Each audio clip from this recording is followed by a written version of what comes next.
Start stream. Go to Facebook.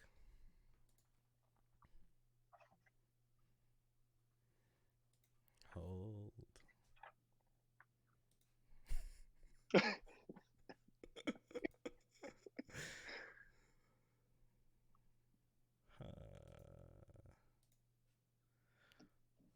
Where this shit at? Where that shit at, dog?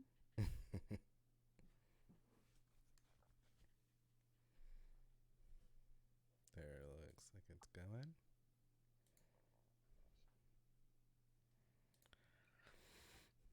Make public. Oh my gosh. Joshua Barbier. All right, let's see that stash. Right. Let's see that stash. Did you just growl? You just growled. Tiger King. Tiger King. Tiger God. You're the one. Yeah. And with your birds aren't real shirt. Show us the back. Show us the back of it. It's too good. Like, where do you find this stuff? Do you just do you have websites? Do you have like a handful of websites that you go to find dumb shirts, or is it just like, do you buy so many dumb shirts that you get the like sponsored ads in your Facebook feed? It's a never-ending rabbit hole that I go down. I just love the internet and everything that's on it. Perfect. Absolutely perfect. Let me pull up. Megan Dupuy said, "What is happening? We don't know what's happening. Nobody. It's about to get real weird." So what's up, dude? How's your day? You know, woke up at the crack of noon. You know. Yeah. It's kind of relaxed. Did some dishes. That was about it. Play a little bass. Play a little bass. A little bass. Which bass did you play today? Go get it. Go get it. It's right here. Let's see it. Play this. Ooh. Is it like sparkly blue? It is. With like the red tortoiseshell pickguard? Man, that is super sexy. It's real pretty. Yeah. John is real jealous. I bet so. I was going to ask, like, how does that match up to a Music Man? Music Man's a shit. I think he's playing a poker game right now. He's not even going to see this till later, so he's not going to be able to like respond to us in real time even. I know. That dude. Michael Scott Northington is in here. Amy Fine's here. Mike North said, "Pew pew," slapping the bass man. Oh, so much slap. As a bass player, does that line make you feel really great? Like when you heard that slap at a bass line, like Paul frickin' Rudd, were you like cheering? No. How many people since then have said that to you? It's like somebody walking up to a comedian and say, "Tell me a joke." Yeah. Perfect. All right, you're a singer. Sing me a song. Yeah, sing me something. Show me. Show me. Prove it. Hashtag. What you been doing? Man, just trying to stay entertained, and I worked some today, and I don't think I ate yet. Took the dogs for a walk. Nice. It was crazy, dude. Is that a euphemism? No, it's not. I wish that it was. I absolutely wish that it was, but it is not. Oh man. So we're just gonna talk about whatever we want to talk about. Okay. So, but what I have questions for you first, because I've never asked you this. Go ahead. Okay. Well, I'm really wrapped up in fighting Ganon right now in Breath of the Wild. So I'll make this quick.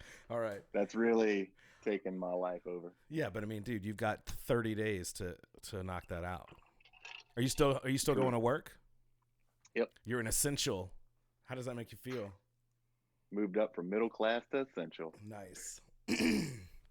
Super nice. All right, so I don't think I've ever really asked you this, and I don't really know the answer to this question, which makes me feel like a terrible friend, person, and bandmate. But how did you get started playing music? Uh, I guess whenever we were growing up when we were younger, I don't know. I don't remember how old we were, like maybe 10 or something like that. Me and a group of my friends decided we wanted to play music because we were really into music. And I just kind of got stuck with bass. So like everybody, no one knew how to play anything. They were you all were like picking straws. Everybody did this thing, and I was like, oh, Now I got to play bass. So you started on bass like immediately, mhm. and you were like 10. Who were Yeah. these people? Were they people that I know? Yeah. Yeah. It was Brad Uso, Travis Medine, and Scott Rebear. Oh man! So when did you meet Brett? When did you and Brett become like a percussion duo? We met Brett. We were in like eighth grade or something like that. I think right before we went to high school, because he's a year older than me. So we met right before high school and started playing music together. It was right around the time where I met Bert too. Oh, nice. So Bert was still, super Bert. So Yeah. So that would have been I I think would he have showed up to my, I think he showed up to my house in like a sparkly silver shirt. yeah. He probably still has it. That was probably his barbecue outfit. One remember when was that? It was like 4th of July. We were staying with him in Hermosa Beach, and there was like a barbecue, and he was like, "Hold on, let me get my barbecue outfit." It was like a tank top and like some shorts, and he was like, played volleyball earlier. He's like, "Well, what was your volleyball outfit? Was it just a different tank top and a different shorts?" And he's like, "Yeah." Well, I mean, we can say whatever we want. Dude still gets the ladies. So He does. Brad Uso said, "What up?" Heather Hayes Landry said, "Haha, Bert Landry." Naked Jim's up in here, dude. whoa. Allie Cobb Scardino is up in here. I don't know if there's like a rolled in at the end of that alley. You've always just been Allie Cobb to me, but I feel weird not saying people's like married last names. Like I don't want to piss somebody's husband off. Like I don't know. Maybe I'm just overthinking it. So what kind of music did you guys play back then? Nothing but Metallica and Led Zeppelin, and I think like maybe some Ozzy. Yeah, dude, have you heard Yeah, Ozzy's new album? I have, and it is really good. I actually showed somebody his new song like from last year the other Yeah, day. I was like, the damn, this one with song is Post really good. Malone. Yes. Dude, that first of all, that song's awesome, and I think I am starting to become a Post Malone fan. I know that I'm like late to the game, but I think that's I'm kind of going that side. You know what I mean? I have personally never listened to any of his music, but I'm a fan just off that meme where he's like looking at the girl that's flashing him, going like,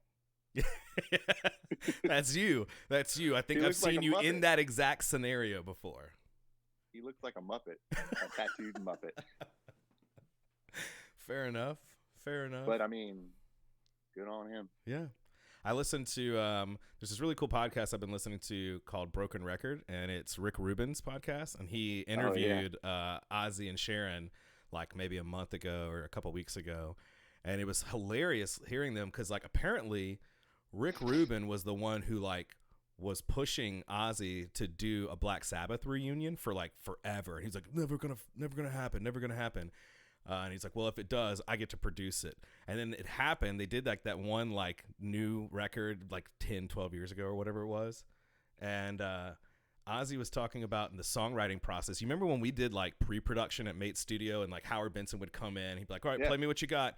And, you know, sit there and like Show me what you eat got. ice cream while we were doing that. I'd be like, all right, first 4 songs are good. That 5th song's terrible. Show me something new by Friday or whatever. Yeah. So apparently, like they were doing that process, like listening to concepts, and it was hilarious. Like Rick Rubin, Ozzy said, the only thing I remember was you came in the room, we played you the 2 songs, you said the first one's good, the second one's crap, and then you left, and we didn't see you for like another month. I was like, man, to like the balls to say that to Ozzy, it's pretty gnarly. You think Ozzy had like an impersonator sing his parts because it's really his vocals are really clear, and he couldn't speak like 10 years ago when he had like a reality show. Right.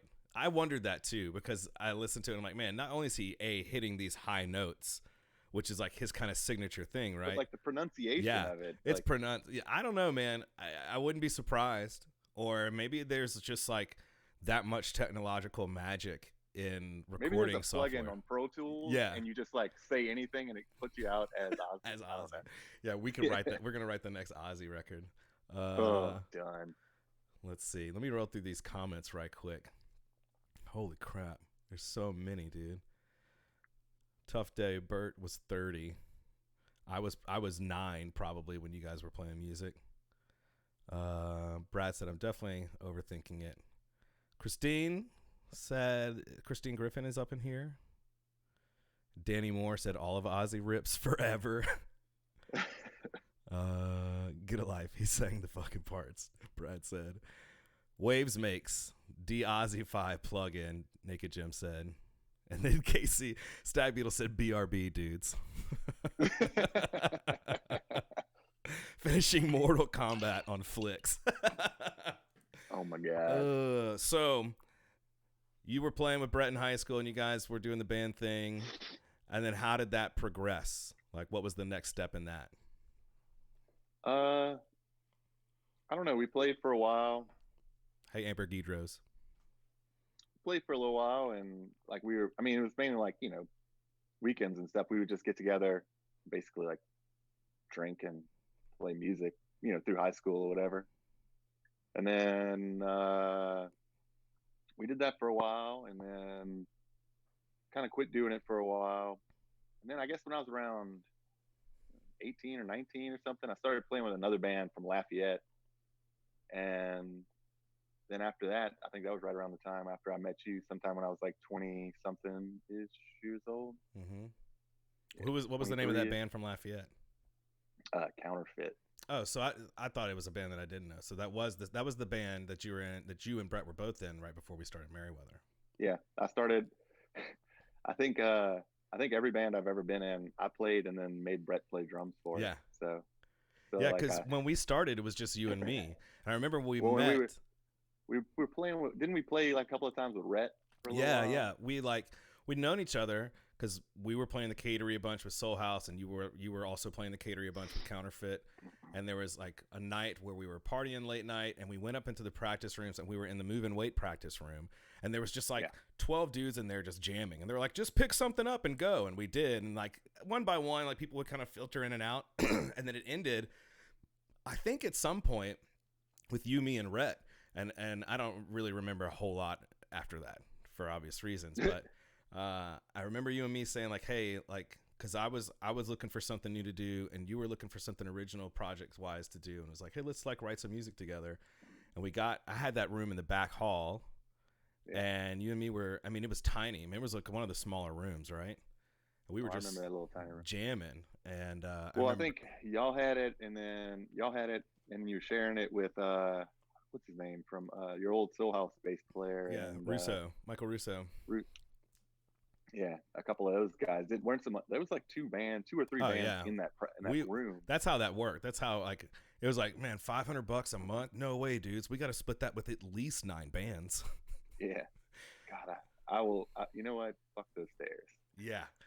I remember at one point, Steve would like just smoking cigarette, no shirt on, drag his amp to the top of the stairs and just kick it down.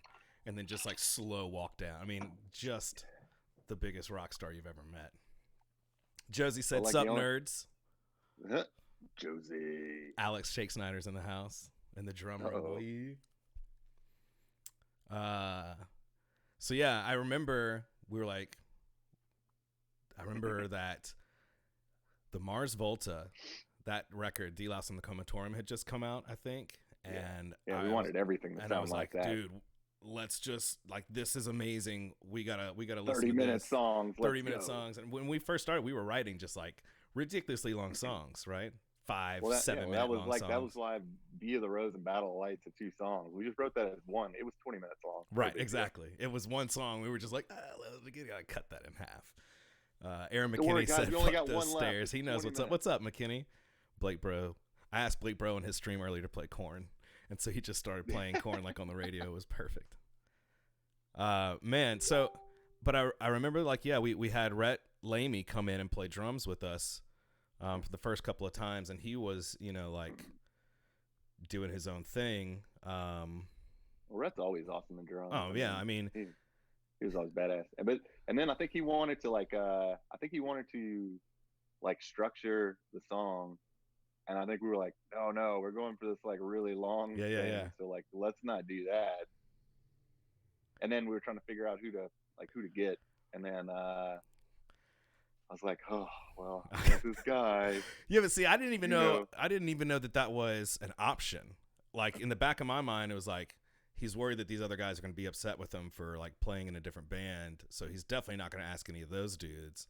And then you're like, oh man, well why don't we just get Brett? And I remember like seeing you guys before, and I was like, what? That's an option? That was an option this whole time to get that dude that you've been playing music with for like 6-7 years already? Yeah. And then Brett came in and he was like, 7-minute long song, I will do a drum fill for 7 minutes long, and then we'll keep playing it. And it was except perfect. he didn't say it like that. No, he didn't. He didn't say it. I didn't understand how. I didn't understand a word that came out of his mouth when when we first were doing that. And we played a show like 3 weeks. Time, like I still don't. Yeah, we played that. We played okay? Was it Battle of the Bands at the Swamp or Spinnaker? No, it was Or La Vila. No, that was it. That was at La Vila. Yeah. Okay, so I was wrong show. on both of those. But we booked that. It was like 3 weeks after we started playing. Yep, we got 4 songs. Cool, let's go. Yeah, cool. Battle of the Bands. Let's go win that real quick. We're not even from there. I don't remember anything about that trip other than wasn't Via the Rose named after the road you used to live on? Did you used to live off of La Rose or like Via or something like that? I don't remember. Oh yeah. Yeah, the Villa Rose Apartments off of Acadia right there. Yeah. Yeah, that's when me and Bert were living there. Yeah. Oh man, wild. Yeah, we were trying to spin guitars. We were trying to learn how to spin guitars in your front yard. Do you remember that? And you would just go flying because we didn't have strap locks and anything. Yeah, that was stupid. Yeah, man, that was awesome. The very beginning times of forming that group was pretty nuts. I remember like Brett came to practice. Brett was like an hour late to practice one time.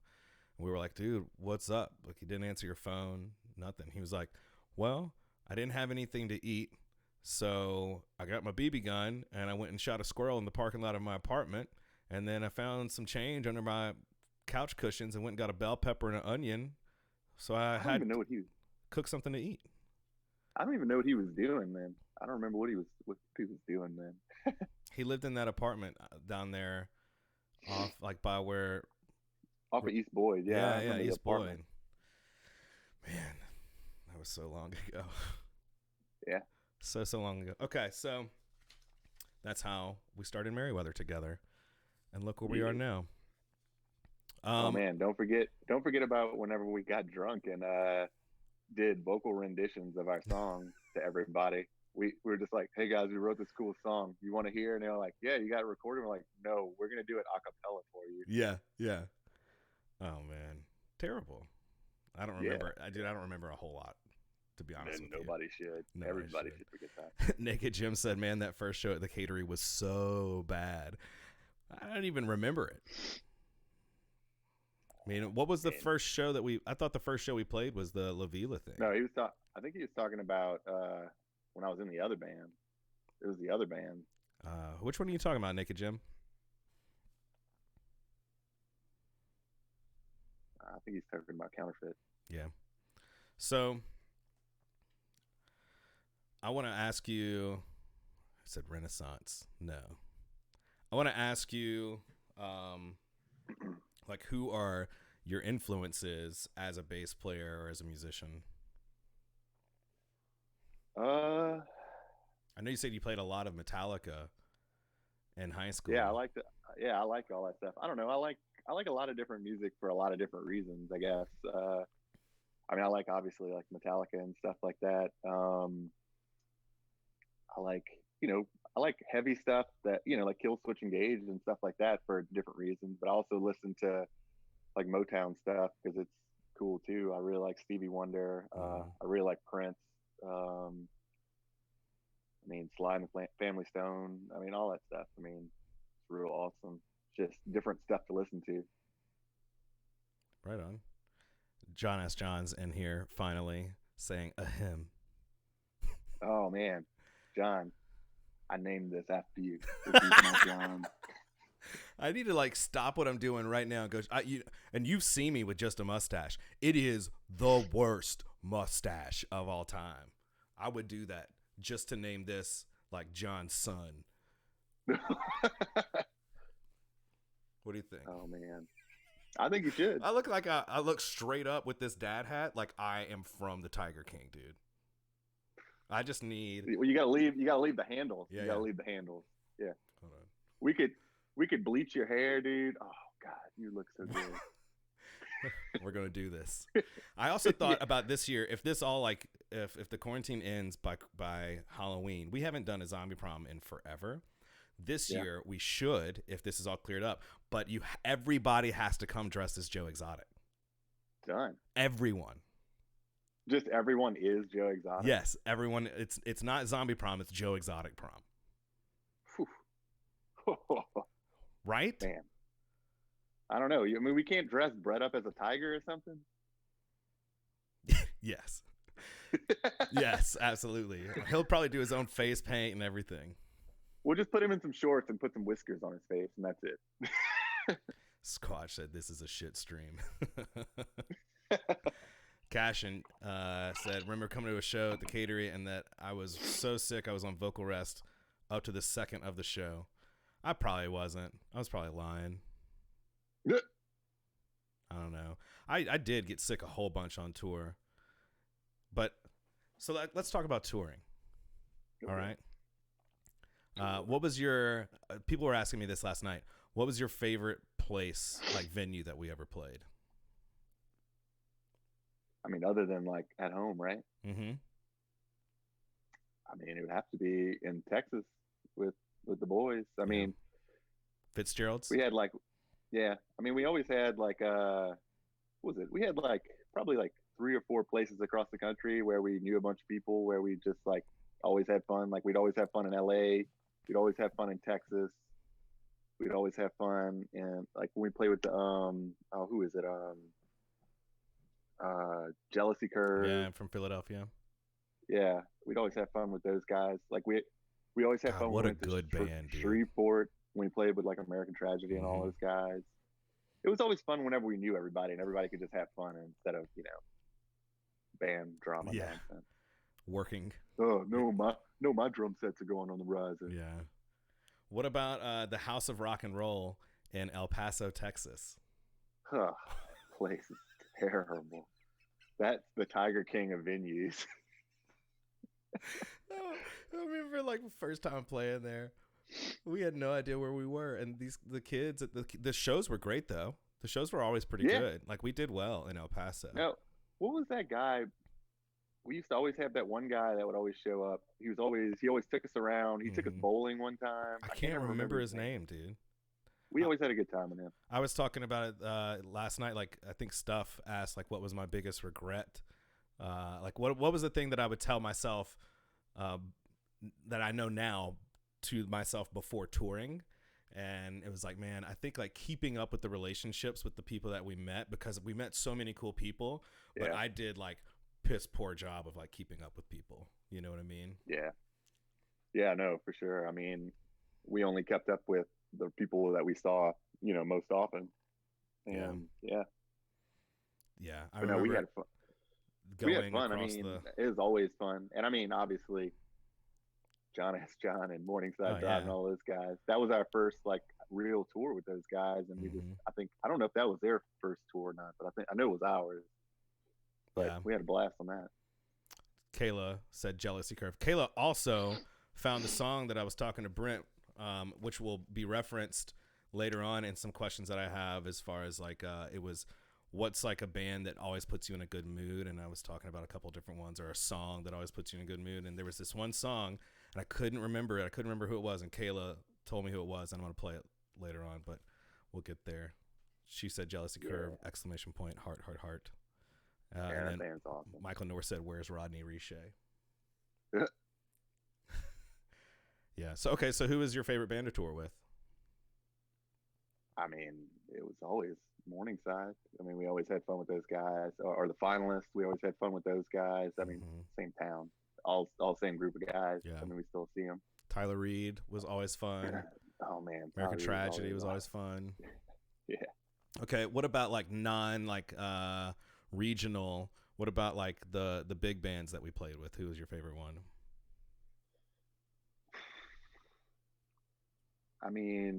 We always had fun with 10 Years. I Mm-hmm. mean, we played with those guys, and we all got to ride on their tour bus. We never got to do that, so that was Right. awesome.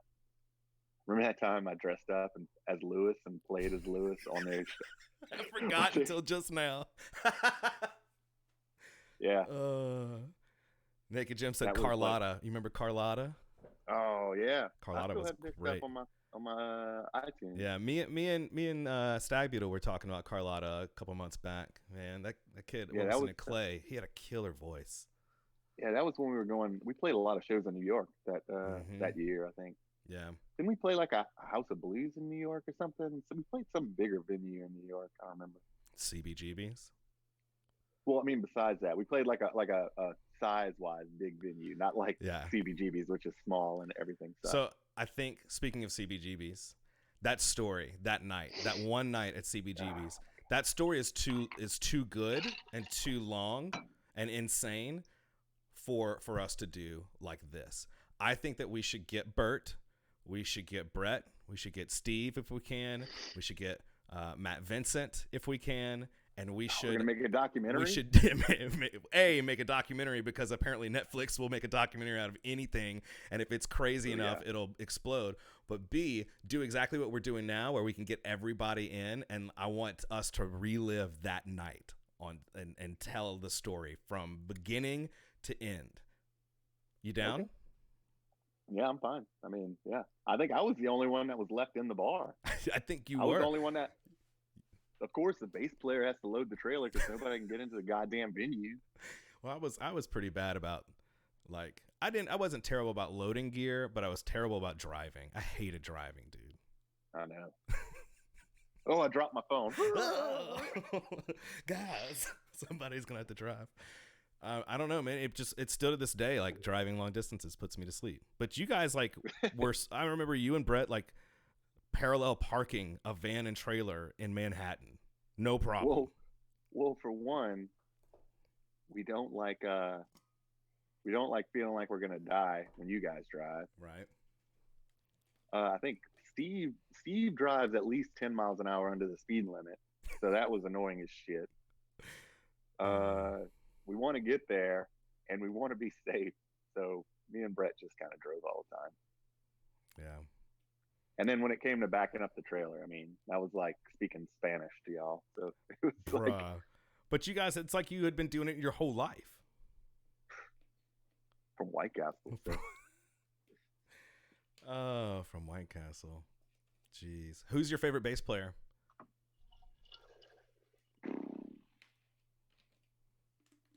Right now? Mm-hmm.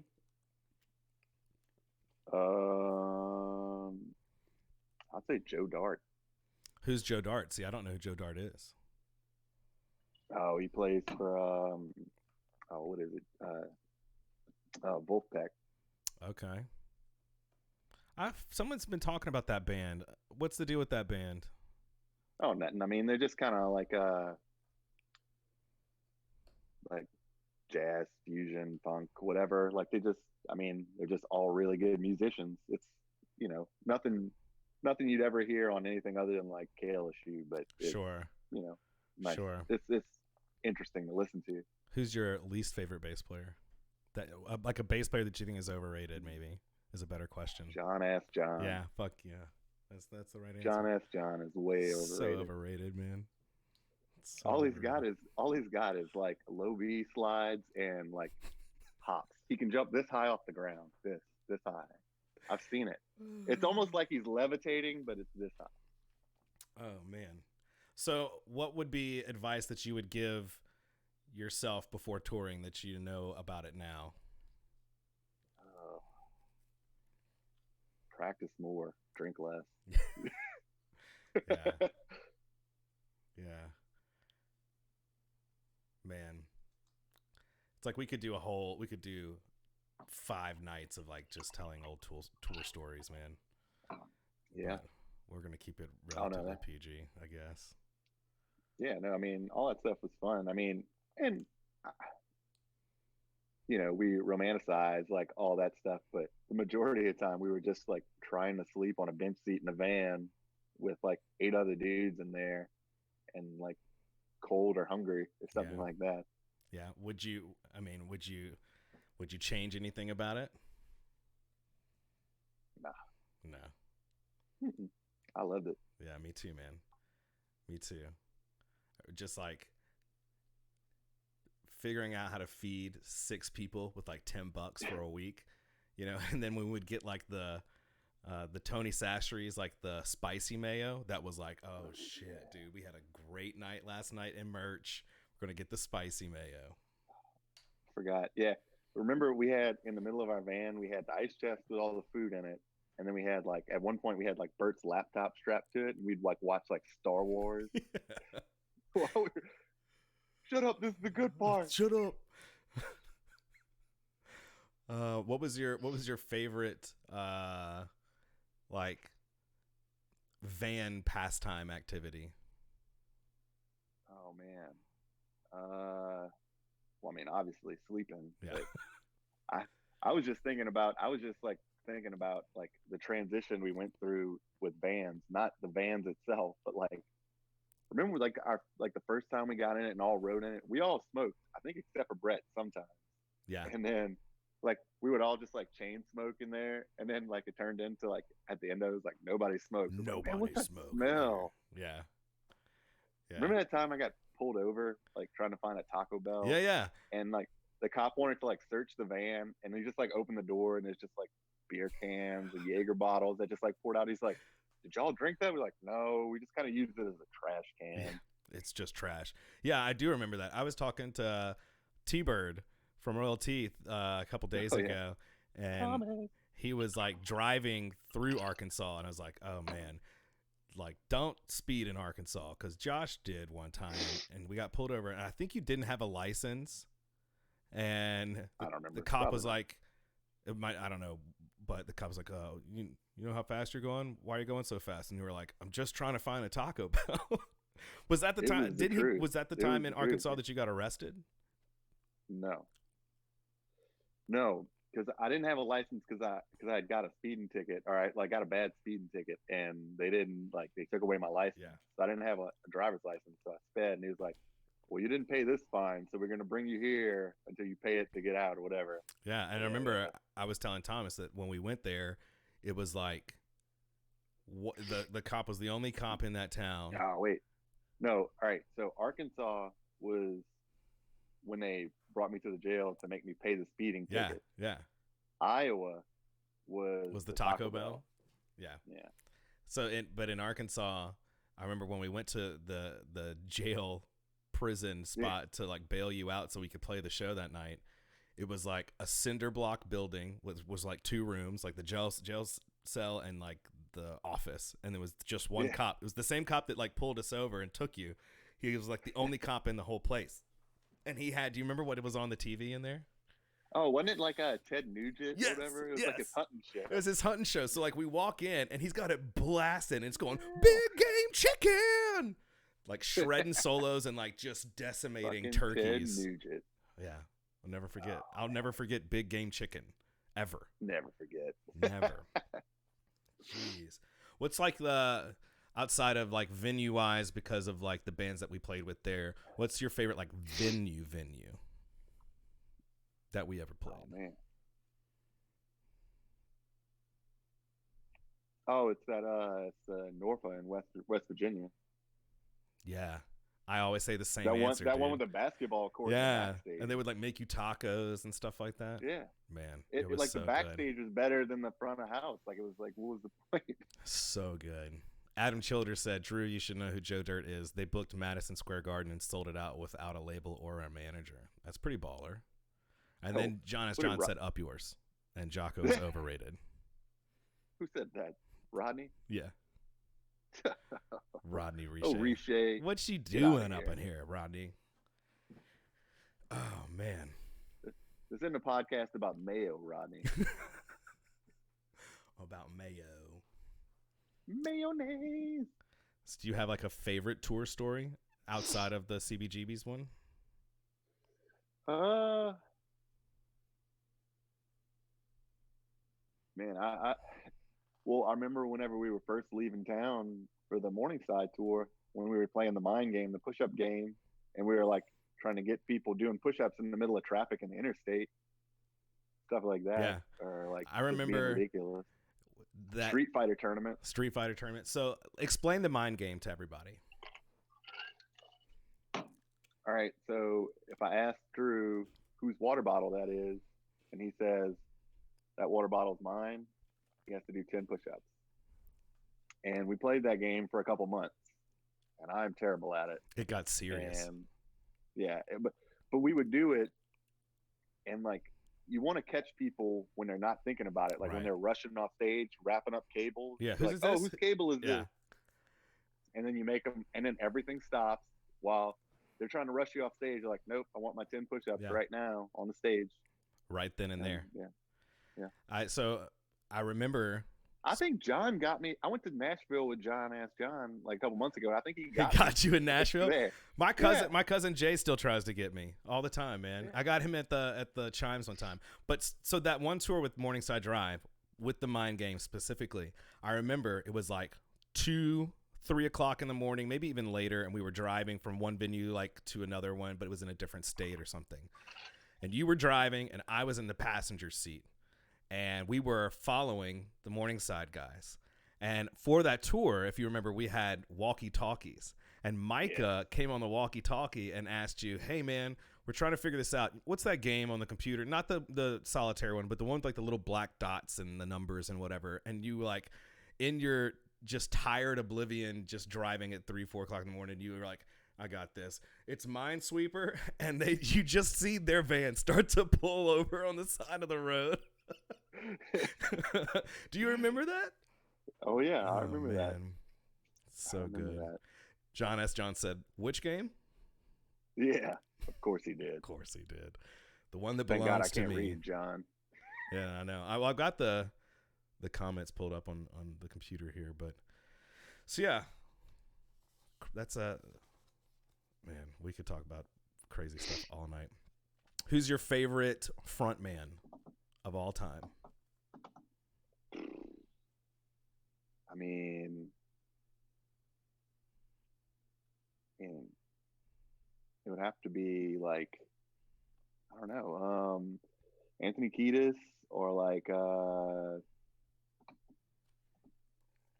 mean, Sting. Sting? Oh yeah. Yeah. That's pretty like unique. Why Anthony Kiedis and why Sting? Oh, I just mean like Anthony Kiedis has got a lot of energy, a lot of presence for like, because it's weird to not have something in front of you. I'm always used to having a bass or whatever. Yes, when you don't have anything, very well how weird that is. What do you do? So that's kind of weird. And then I don't know, Sting. I mean, just because he's amazing. Is it because he plays bass? Yeah, well, I mean that, but I mean he's just an awesome front man. I mean, I think so anyway. Are you a big Geddy Lee guy? I mean, I like Rush. I'm just kind of indifferent. I guess the same thing with Nirvana. Like I like Nirvana, but it's just overplayed to me. Like, okay. I just heard it. Well, then let's play this game. I'm gonna ask you a bunch of questions about bands, and I want you to like first thing that pops in your head. Don't overthink it. Okay.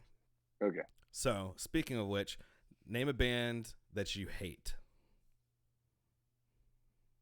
Post Malone. Name a band that you think is overrated.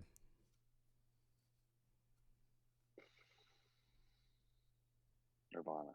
Whoa. Name a band you think is underrated. Foo Fighters. Foo Fighters. You think they're underrated? I feel like they're pretty highly rated. They're pretty awesome. Rodney said you were literally just talking about Mayo and then said Freddie Mercury. Freddie Mercury is my answer for sure for greatest frontman of all time. Yeah, okay. Awesome. By the way, did you see the Live Aid TV concert that all the people did from their living rooms, all the musicians? Elton John hosted it. Dave Grohl did Hero. bro. Like still flawless. Flawless. He's ridiculous. Everything he does is just insane. They introduced him and said, and now Dave Grohl's going to play Hero. And Amy immediately turned to me and she was like, "Are you going to be okay?" Let me hold you. I didn't respond. I didn't respond. Okay. Continuing. Oh man. Go ahead. All right. No, go ahead. Oh, I was gonna say, remember we went to the what is it? Delouse concert in Dallas. Yeah. And the Mars Volta concert. Yeah.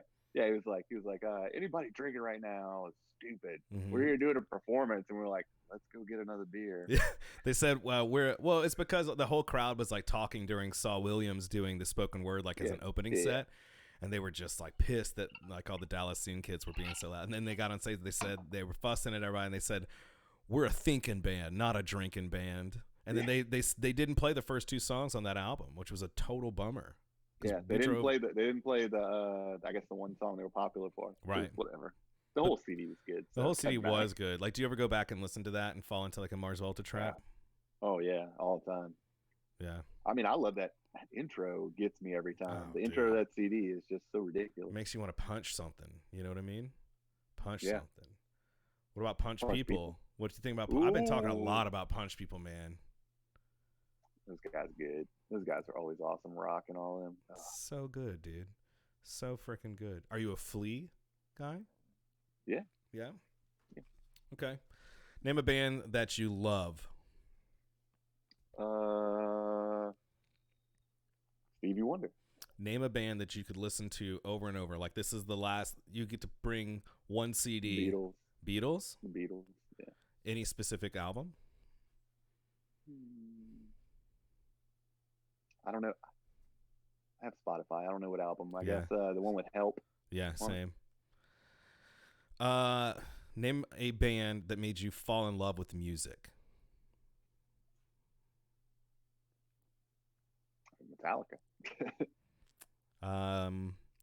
Name a band that surprised you, that you were like, "Oh, that band's surprisingly good."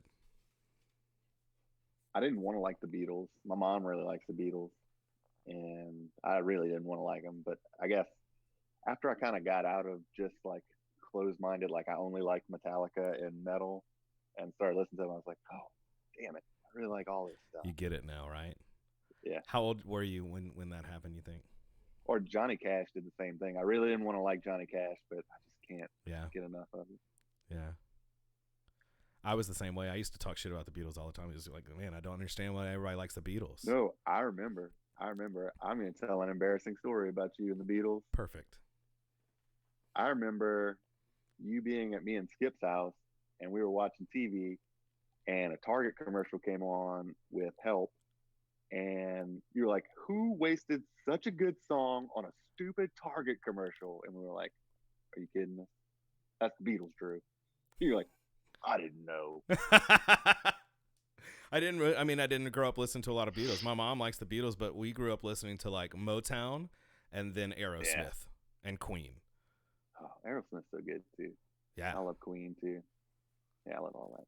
Yeah. I don't think it was until I was like 25 that I figured out that the Beatles were amazing. Yeah.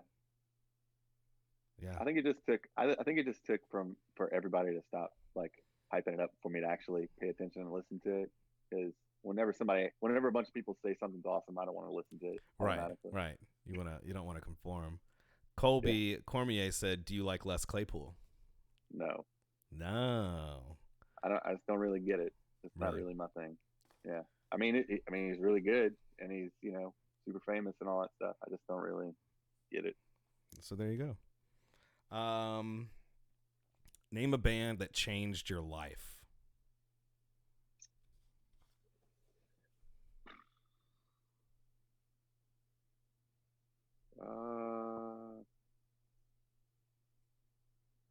Leonard Skinner. Yeah? Yeah. Is that legit? Is that a legit answer, or is that like filling in the answer? What about Leonard Skinner changed your life? No, I just remember whenever we were younger, I think when Brad and a couple other people started playing with some guys that lived in Plaquemine. They played like, I don't know, a lot of that style of music, like that Southern rock kind of music. like that, and I was pretty cool. Ashley said, "Goat whore, you can admit it." Nobody even knows who she is. We love you, Ashley. What about Rodney Riche said, "What about James Jamerson?" Well, he's awesome. Yes, that's like what the go-to answer for every bass player. Oh, Right. James Jamerson. Oh, plays with his hook. What's a guilty pleasure band or musicians, artist? MIA. Yeah? Yeah, Like still that you shit is like you awesome. still I could catch you rolling down the street. I was listening to it driving down the road the other day. What is it about MIA that gets you all jacked up? I mean, I don't know. I just sometimes I like to listen to chicks hardcore rap. Yeah, What the fuck? right on. What is a band that you would like to see before you die play live? Muse. Muse? You never seen Yeah. Muse? No, Drew. Oh man. Well, I've only seen them once, and it was before they got really, really popular. So they were playing on like one of those 18-wheeler stages. That was like the backup stage, the main stage at a festival, which I guess was kind of cool because it was like like over the top production. I would love to Yeah. see them with the over the top production. We should go watch them together. Next time they play close, we're gonna go see Muse. Hell yeah. What is the best band that you've ever seen live?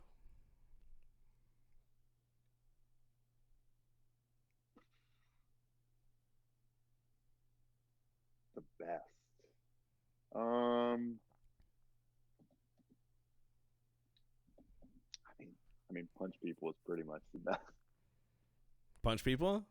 Yeah. Nice. That's a I really mean, they killer were always answer. awesome. They were always awesome. Gabe Cavazos just jumped in and said, "John, why are you bothering me, dog?"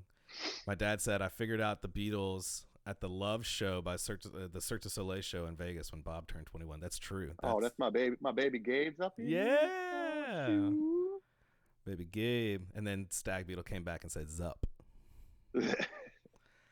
Hey, Stag, I'm almost done with Breath of the Wild. Almost done with Breath in the Wild.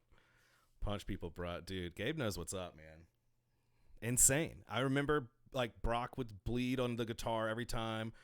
Someone brought up the circle, the what was it, the Rock and Bowl in New Orleans Yeah. shows that we did, Yeah, I and I remember remember like he popped a string, and he had two SGs, and I was like, "Hand me this one, or play my guitar. I'll put another string on." And I was like, "Where are your strings?" He was like, "In the case." And I went to the case, and so like he popped he popped his like D string, right, kind of like Yeah. middle string, middle thickness. He had a high E electric string and a low E acoustic string. That was all he had. And I was like, "Which one?" He was like, "Doesn't matter. Just put one on there." And I did. And I tried to like make it work as good as possible. And I gave it to him, and he played the rest of the show with the freaking low E string, a low E acoustic string on his D string of his SG. Dude's crazy. God, they're so good. They're just so, I don't know. They're just really good and just energetic and raw and awesome. Stag Beetle wants to know what you think about Breath of the Wild. Oh, man. It is literally the best video game on earth. What? Better than Ocarina of Time? Yes. I mean, I played every Zelda game, and this is ridiculous. Bro. Okay. I'm at the end, and I don't want to beat it. Like, I don't want to finish it. Okay. What's a band that you wish that you could have seen that is like no longer a band? Stone Temple Pilots. Oh 100%. yeah. Yeah. Were you you were a Stone Temple Pilots over Alice in Chains? Yeah. I mean, I love Alice in Chains. I think they're awesome, but I really like Stone Temple Pilots. Right on. Stone Temple Pilots is one of those bands that I kind of just didn't like, and then they kind of grew on me, and now I was like, oh, can't imagine my life without them. Interesting. Didn't Stone Temple Pilots, wasn't their bass player, was it like his brother, or like they were brothers? It was the brother and guitar player. They just swapped. They just played I think one of the brothers played bass, one of the brothers played guitar, but when they wrote the songs, they just swapped. Like it didn't matter. They both played both, so you could have like bass writing credits or whatever for whoever. Sure. The They're awesome. the I saw DeLeo them. brothers, yeah. Adam I Dale. saw Adam them Dale's up with in here. I saw them with what was it? What was the band they made with the not the Filter lead singer? Yeah, I don't remember the name of that band. I I saw them at remember the that Varsity. you got into them. You were like about those dudes. I went to go see them at the Varsity, and it was ridiculous. They played Stone Temple Pilots songs. They played their that band songs, and they played what you call it songs. They played all three songs from, but they were all part of the band, and it Yeah. sounded amazing. Velvet Revolver. I don't think that was Velvet Yeah, Revolver, was it? yeah, I think it was. Was it? Oh yeah. Yeah, I do remember that band now. That band had a couple of big songs. yeah. Right on. What about like so I was like Weezer, 311, Incubus. Were any of I those liked bands like Incubus. influences, or were you like you were already like up in it? I liked Incubus. I never really got into Weezer. I just kind of here or there for me. Uh, what else? What do you say? Casey 311. Stagg said that Velvet Revolver was the Slash and Scott Oh, what's his last name? I almost said Stapp. Scott Weiland. Scott Weiland. JT O'Neill knows us up with the 311. What was the no, Adam said it. Army of Anyone. Army of Army of Anyone, Anyone. yeah. Ronnie saw Scott Weiland at the Paragon Casino a month before he died. Man, that's wild.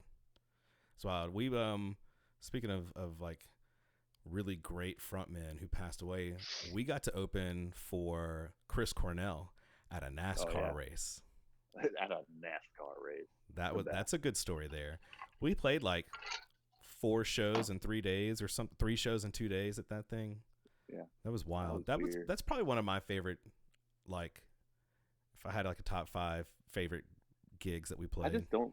I just don't like anything we play that's outside. I hate Yeah. playing You outside. didn't like the year we played Voodoo Fest? No, Yeah, it was pretty I hate. pretty bad. I, I hate. I don't know what it is. I mean, it's like the acoustics, or like it doesn't sound right, or something. I just don't like playing outside. It just never feels right. Like it never just doesn't. Yeah, and those big stages, I always felt like we were best when we were like really close to each other and could like Yeah, feed off of each other.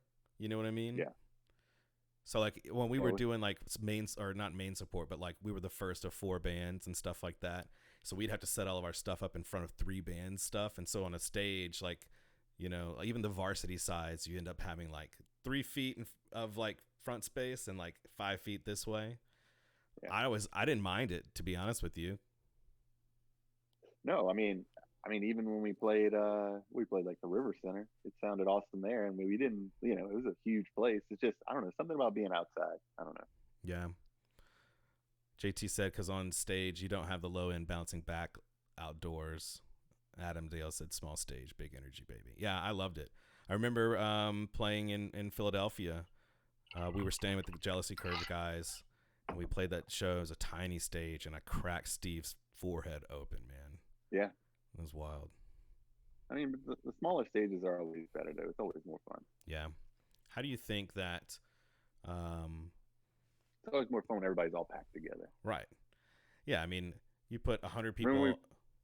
remember we played that. Remember we played like a show at like Zach and Sean's house. Like we had a house party and played in the middle of that. Yeah, That was fun. that was fun. We were always talking about when we first wrote New Orleans Rest in Peace the other night, and like we were on our way to California in the van Oh yeah, when Katrina hit, and then we wrote that song and we set up in their like spare room with like mattresses lining all of the walls yeah, and wrote that song. yeah. That was in. Yeah, that was in. Yeah, we were writing that song on the way. We were trying to figure out what to do with it, or like how to play it. And I don't think we had too many shows in between. So I think we were just driving straight there first. Yeah, I think we were starting in LA or something. yeah, that might have been it. What's your favorite Meriwether song? Ooh. Um, I'd say probably New Orleans. Yeah, I like New Orleans stuff. Yeah. yeah. I love that bass line that you do in the bridge, man. It's I was talking about it the other night. Like, there's just something so cool about a bass line that's like repeats itself, but like is the groove. You know what I mean? Mm-hmm. So Yeah. rad. And I remember there was like one time we were playing in like North Louisiana somewhere, and you got like sick, like crazy sick, and I think like just couldn't make the show or something like that. And I was like, Oh yeah, I'll play bass. And we had 2 shows though booked. Remember, it was like at the campus up there at La Tech or something like that. We did like a day show, and then in the evening we played. I forget the name of it wasn't Rabs, but it was a different place up there. It might have been with Tragedy, or maybe it was one of the ones we did without them up there. But I had to play bass, and like trying to learn those parts was not possible. I was like, I'll just play one note. just do some bass lines. Yeah, I'll teach them to you. It's fine. Justin McCoy John asked. Adam Dale said Josh writes bass lines as hooks. He does. It's insane the way that this dude writes bass lines. Justin McCoy said, Josh, what's the most difficult Meriwether song to play on bass, or the most difficult bass line you've ever written for Meriwether? Phoenix Down. Yeah. Yeah. How's that one go? Let's see. Can you hear this? Yeah, turn it up just a little bit.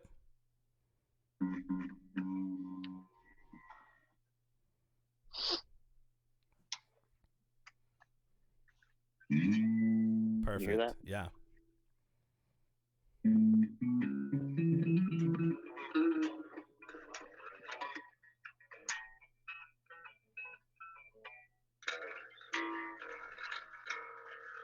Yeah. That's wild, dude. John said, the bass. Best Meriwether ever sounded. Stag said, sweet bass. I think Stag was gone whenever you were showing off that bass, man. Oh. Fresh out the box, John said. Yeah, right. I love that one. I think one of my favorite bass lines would be, is it Putting to Sleep a Lion that has that bass run in it? Is it the, what is it?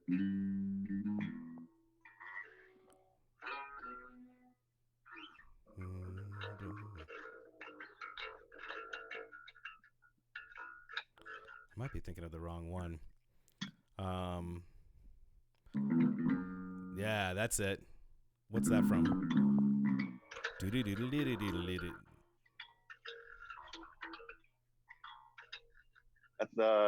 That's Party, right? Down. Is that Phoenix Down? Phoenix Down. So it's there's Phoenix Down is just nothing but like bass runs. Yeah. We just wrote bass runs all over the whole thing, and we wrote it at like 2 octaves too high. Oh man, what's your favorite part about like the writing process as a bass player at least? I like whenever you finally like it feels like a song, like when it finally comes together, like when everybody just goes like, oh, that's what we're that's what we wanted to do. Yeah. When, like, instead of everybody going like, oh yeah, it's you're like, oh no, everybody do that, and then we all like kind of come together and figure out the parts. When everybody gets excited, tries to talk over everybody. No, do this, do this. Yeah. I remember like the writing process with us was pretty strong from the beginning. We would build off each other. I don't think we ever kept a song we wrote that took longer than the song itself. Oh yeah. If it took us like a day and a half to write it, we're like, yeah, this is gonna be cool, and then we throw it away, and then we're like, oh yeah, we wrote that song in like 10 minutes. Best songs were like the fast one, the ones that like, oh hey, I had this idea. Yeah. You do this. Yeah. Yeah. I was talking last night about in that writing process how I used to kind of be like a dictator, kind of pushy, right? And then we talked about the 2 like most recent Meriwether songs that we did, Rage and Reward and The Gilded Age of Failure, and how I wasn't playing guitar then, and so that process was so different for me, at least, because I didn't come with the guitar part first, and I was just kind of like going with the flow and just focusing on like vocals and lyrics, because someone asked what's a song that I'm most proud of lyrically, and I said not Raging Reward, The Gilded Age of Failure, which I found the file from Paul Broussard, and I played it on the stream last night. Was that process for those songs different for you, or was it very similar? I think We had Brad with us too. I think that one was different, I guess, but I don't know. I mean, you always had like a vocal melody in your head, so I don't know. We always just trying to play what you wanted to play, because like me and Brett were gonna do whatever. We just needed you to get your like pattern down or whatever you were gonna do, and then me and Brett will go do whatever we're gonna do. Like, it was just like, if we're gonna do the verse 2 times or stop it on this note and then go to whatever, like we just needed to get that out of the way so you could have your part to sing and figure that out. And that way you would calm down and relax and be able to focus on that. And then me and Brett would just focus on like making it interesting after that. Just coming up with the riffs. Like, you guys were riff machines. Like, so many Meriwether songs have these like super memorable riff bridges, right? That's Brett's drums. Brett just plays awesome drums. Yeah. I just try to play with his kick drum patterns and stuff. That's all. I mean, he's just but I mean, like, Party Song has that riffy bridge. Yeah, what is it? Yeah. And then, If You Had Guts, I'd Hate 'Em. Yeah. The dun, dun, dun, dun, dun.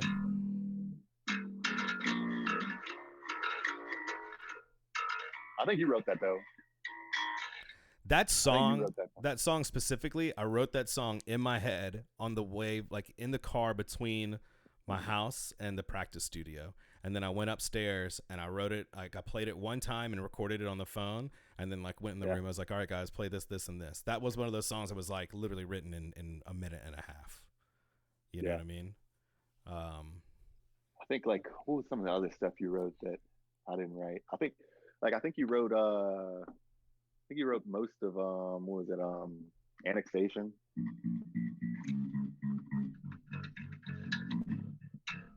Did I remember, I think so, because I remember being at Brett's and I was just like, wasn't really like feeling the song or something. You're like, I just need something like this. Like, all like, I was like, okay, I'll play whatever you want, just whatever you want, just go.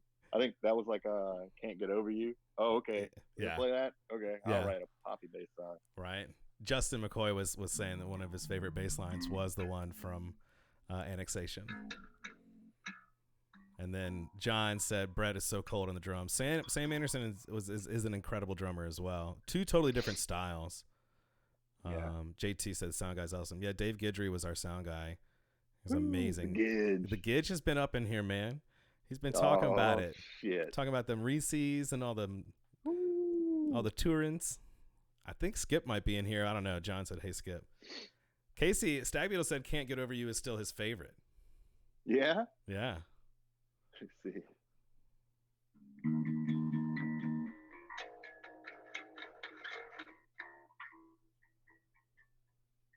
I don't know. The speaker or the microphone on the phone, like after you play for like 15 seconds, it starts to get like real quiet because it's just like that built-in noise suppression. Like, you know what I mean? Yeah. We're gonna have to do it again and get like an iRig or something like that. Dave Guidry's up in here. Everybody's just yelling dirty, and Dave said, "Oh, dirty." Whoa, chirper, chirp. Casey said he used to beg us to play that one on tour. I think that was like the record label was like, this is the single, and obviously it was like the super catchy one. I even remember we didn't have it on our initial list for Sons of Our Fathers. And Howard was like, do you guys have anything else? And we're like, yeah, we had a couple other songs that we didn't play for you. And we played it. And he's like, why the fuck didn't you play this for me? Like, because we don't really want to play this song. It is like over the top poppy. Yeah. And then the label pushed and pushed for that to be the first single. And we were like, Bert, you got to fight him. You got to fight him for us. And that's when I think we got Rob McDermott, who was Linkin Park's manager, as a co-manager to help like push him. Right. And there, Yeah. I mean, obviously it never was released, but there was a point where I was like, fuck it, dude, just please release that as the first single. I don't care. Just put it out, you know? It sounded like nothing like anything else on the CD though. Like that was like the whole like they're Yeah. like, oh, we love that song. Like, oh, Right. I mean, it's a great song, you know? It definitely is not indicative of Meriwether at the time for sure, and yeah. definitely not the music. I mean, in hindsight, who gives a shit, right? It's Yeah. like, yeah, okay, okay. Yeah, right. What was that experience of that record recording that like for you? Oh, I thought it was awesome. I liked being there. It was, I mean, the studio was ridiculous. The only thing that kind of, I mean, sucked about it was like no, they were just like pushing stuff out. They're like, here's a bass, here's an amp, record your parts, get this done. Yeah. You They know, and were like they doing took more time to a guitar, and obviously, I mean, vocals for sure. But like they're like, well, what do you like? Oh, that's cool. Well, you're playing Yeah. this. Here you go. Yeah. JT O'Neill asked where we recorded. We recorded it at Bay 7 Studios, just north of Los Angeles with Howard Benson and Chris Ordalgi mixed it. But that studio, they were turning records out every 3 weeks. Yeah. Like, but they would do the whole pre-production process, and then when the band went in to record, they were like, we're not changing anything. We're not writing in here. We're just here to record the parts. Yeah, for sure. Man, that practice space is insane. Though I wish like more people could see that. That was like the really ridiculous. Like, I mean, a recording studio was a multi-million-dollar recording studio. That was awesome, but like the practice space was ridiculous. Like, who do like? So we were recording, and we got like Josh Holmes was recording like in the studio next to us. Yeah, well, they were like mixing Era Vulgaris in the studio next door. Yeah, and then we had that practice space that was set up like a stage. Like I've never seen a practice space that was actually set up like a stage. It's actually like, pretty famous, man. It's Mate's Studio. It was in the documentary that Dave Grohl did, the Sound City. It's a Sound. That's where it is, right? Yeah. I loved that place. Didn't Rob Halford hit on Steve at Mate's Studio? I think so. Yeah, I'm pretty sure he did. Oh, Steve. Like they were both wearing black basketball shorts with like black combat boots. Yeah. It's Steve. You can't. I mean, what can you say? JT said he wants to hear more about the recording experience. What was your favorite thing about recording with Benson? Did you get to play on some cool basses, or were you playing your bass? No, I didn't get to play it. That's what I was saying. Like that was like my biggest. That was my biggest problem. Like they just handed me like an old '60s P bass, and we're like, there you go. You're gonna play on this and this Ampeg, and not that that's not cool, but like, like I remember like Steve like going through, let's try this guitar with this amp and stuff like that. Like I didn't get any of that. They're just like, hey, just try not to play the notes sharp. Good job. Yeah, right. It was fun, and at the time, I think like we were super excited, obviously, to be doing like this big time record. Like this is our first record on our record label. Then, like what happened, but it was like. Well, I guess we kind of thought of it as like, I mean, it was awesome, but we were just kind of like, well, let's just get this done so we could go play some more. JT asked if it was like that for guitars. It was not like that for guitars. They spent a ton of time on guitars, but those are the dudes that did like Mike Plotnikoff did Dr. Feelgood. And if you go back and listen to the guitars from Dr. Feelgood, they're still insane, Well, I think we were like, oh man, remember that band Blindside? We were trying to get like guitar sounds like that. We were like, man, we really like. Yeah, someone was the other night saying like underrated band Blindside. I was like, absolutely, they're underrated. But they're like we saw them live in Philadelphia. Right. And I remember I gave the guy a CD. I was like, we're about to go record with Howard Benson. And he was like, hey, do you want to come eat Chinese food with me and my wife? And I was like, no, I can't. I got to sell CDs with my bandmates. I regret that to this day, man. I would have gone and eaten Chinese food with that dude and his wife 100 times if I could now. I do not miss trying to force sell CDs. I do Bruh. not miss that one bit. God damn But it. then like there were bands like the Hanks that were so good. They were like, yeah, man, we made like They, $500 today. we're We're like, not doing what? We went to the mall we're with a not one CD of those player. people. We're Yeah. not those people. They're We just not. extroverts. Yeah. And they were Scientologists. So like maybe that helped. And we were Crystals. like, you know, agnostic, atheist kids from southern Louisiana. Yeah. I don't think people understood. Like, you want me to do what with this? I didn't even understand. Cashin asked, who's the most famous person we met on tour? And then Skip made sure to let us know that it was Lance Bass. I want you to talk about Lance Bass. That dude gave me his phone number. Yeah, he did. I remember that. That was pretty hilarious. He was into me big time. I mean, look at me. Yeah. Where was that? That was Mississippi. That was in Mississippi or something. Yeah. Yeah, because there was like a VIP area in that club, and every time we played that, it was like Club Fire, I think is what it was. Yeah. We played there a bunch, and every time we'd go and just hang out in the VIP section before and after the show, just hang out there. And that night we went, and someone like stopped us, and they were like, "Sorry, this is rented tonight." And we're like, "For who?" And they're like, "Lance Bass." And by the end of that night, you were like stretched out, like across, like I think you were holding. No, we were holding. Yeah, me, Sam, and Skip, and I forgot who else. Yeah, he was stretched out across us. We were holding him. I think Skip still has a picture. Yeah, I think he's got to. And yeah. JT said totally, Scientologists are master salespeople. And then he gave you his number and tried to get you to go to like Waffle House with him, right? Yeah. You should have done that, dude. You should have gone to Waffle House with Lance Bass, man. I was trying to get him to be my my gay date to my 10-year class reunion. Oh yeah. I thought you were gonna say sugar daddy. Yeah, I mean either way. Yeah, right. Oh man, the Hanks were really good. Yeah, they're awesome. That's some of the best music. Absolutely. Yeah, I miss those guys too. That was really. I saw Shane when I went to Nashville. Their drummer. Oh really? Yeah, you told me that. Does he live in Nashville? We hung out. It was. Yeah. Right on. Yeah, dude. We had a super good time. I mean, I think I was kind of drunk. Is Nashville like what's your favorite city? Oh, it's definitely. I really like Nashville. Yeah. Nashville is like a more music friendly Baton Rouge, like a bigger, nicer Baton Rouge with more music. Yeah. Like at any point in the day, you can go see music anywhere. Like I think me, John, and Dwayne were like, let's go eat some food and drink a margarita or something at lunch. Oh, we're gonna go to this place where they have a live band playing right now. Yeah.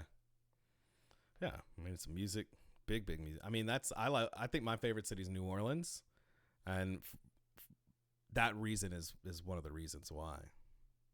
What's the most interesting band that you've ever toured with? Most interesting band. Stag said Endeavor After. Oh.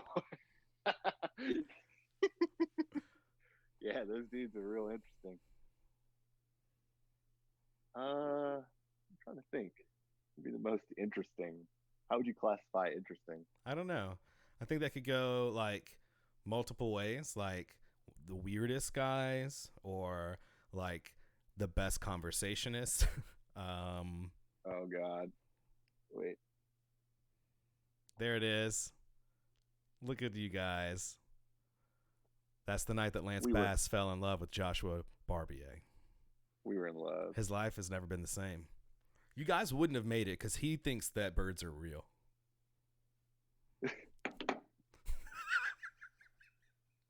Oh, dude, Rock's in here. Rock Whittington. Shut up. Yes, he said, Josh, your beautiful face. Oh. You? Oh, man, I miss me some Punch people. Carlotta. We did talk about Carlotta earlier, too, Stag. Man. Birds aren't real, JT said. JT, are you doing that Ria Rosa thing Friday night for Wonder South? I'm going to do it. Just by my lonesome, though. As soon as this thing's over, though, you're coming to the Bisexual Light and Cactus Studio. and we're gonna play some songs together. You got an acoustic bass? Yeah. I have small bass amp. Perfect. I don't know if you know this about me, but I have a bass amp problem. It's that I have too many of them. I have literally a bass amp in every room of my house right now. Do you really? I really remember you had, for zero reason, the heaviest bass amp of all time. It was a thing. We had to, 2 people had to carry it most times. And I remember the first time that Matt Vincent was like, "Where does this go?" And just like picks it up with one arm. I was like, "Oh my God, that is a monster." Yeah. Heavy stuff. Yeah, no, I have one in my living room, one in my playroom, one in my bedroom, 2 in my bedroom. Yeah, they're everywhere. JT, you're gonna stream the studio. I can't wait for that. Yeah, John asked, "Where's the Punch People Dropbox?" I'd love to know that too, Rock. If you have a link to all the Punch People music, I would love that. Yeah. Give it to us. I would pay for that. I would set up a website for people to go and buy that. And I would give you all the money and all of my money and all of Josh's money to have some Punch People music that I could listen to whenever I want. My money's only in rupees. You're going to have to beat Breath of the Wild to get your money, man. It's all tied up in rupees and black market bitcoins. Skip said, "Remember when Rock helped us load in?" That was in Buffalo. I remember he helped us load in on tour one time, and it was freezing, and he had a hoodie on, and it was like had a big fur thing on it, so we didn't ever see his face. He helped us load in for like 15 minutes, and then like took his hoodie off. He was like, "Hey guys, it's me." Rock said he's going to work on it for us. Yes. Yeah. Success. Josh pays with roofies. Oh, man. Rupees, Jim. Rupees, Jim. Get your ears fixed, old man. Rock said my parka. Yeah, dude. Man. What a time. What a time to be alive, dude. How's your quarantine going? Man, I just kind of hang out and go to work. Yeah, you're still going to work. I don't really see anybody, though. I mean, it's just like I'm in an office, or I'm in my room at my house. Yeah. Or I just see not much. How well do you think you'd be doing if you weren't able to go to work? I'd be doing pretty shitty. Yeah? Yeah. I feel pretty lucky that I can still go to work. I'm pretty happy about it. Man. So, what do you think about... You heard White Star Market is done. Yeah, I saw that next door. And I don't get free tacos or free ramen anymore. I'm kind of bummed. Ashley said to do a live stream with Rock next. I would love to do a live stream. I'm going to message Rock, and we're going to see if we can't make that happen. Peace out, Rock. He's got to go to work.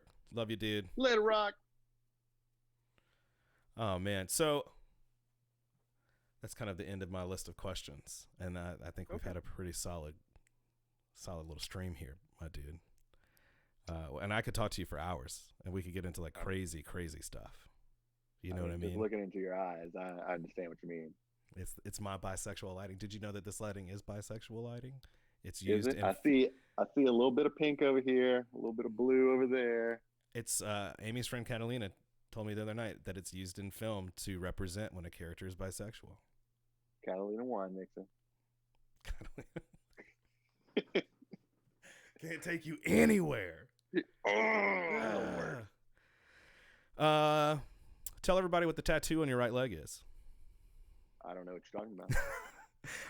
You're not proud of that one anymore? No comment. It's RoboCop's leg. I have plenty of dumb tattoos. Yeah. My kids have accepted them. Yeah? Yeah. Have they started drawing their own tattoos on themselves yet? Oh yeah, all the time. What's the go-to that they draw? Well, they're just confused in general by people that don't have tattoos, because like everybody they know has tattoos.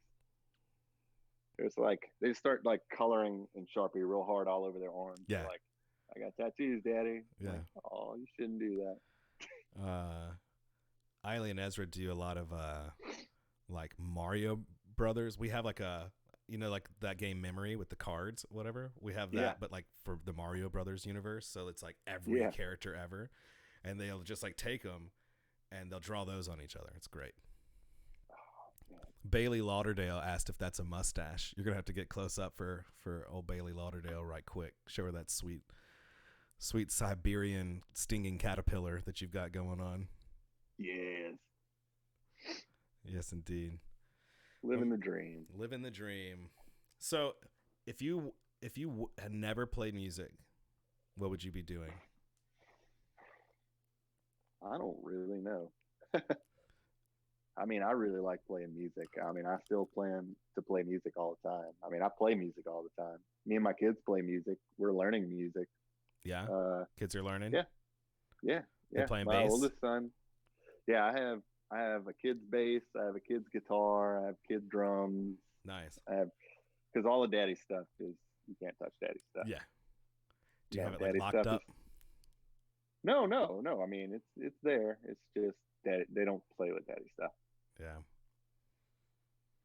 So why didn't we not, like 2 years ago when we did Rage and Reward and we did Gilded Age of Failure, at that show we said we were going to come out with a new Meriwether record the next year and we never did. How come? Yeah, just real busy. Yeah. You want to do another one? I do. Yeah. I always want to play anytime. We're going to have to get Paul Broussard to let us come over to the studio. And Yeah. maybe we should take this quarantine that we have and send some song ideas back and forth or something. We can do that. Dude, like these days, you don't need 12 songs to like have a new album. You need like 5. Yeah. Yeah. I mean, or we could do 20. It doesn't matter. Or 20. It's a whole lot of work you're talking about, man. Shut your mouth. Oh, man. Well, thank you, dude. I really appreciate you jumping in. This was a lot of fun. No problem. Call me anytime, baby. Mr. Laser. I was so hoping that you were going to give me a pew-pew the other night.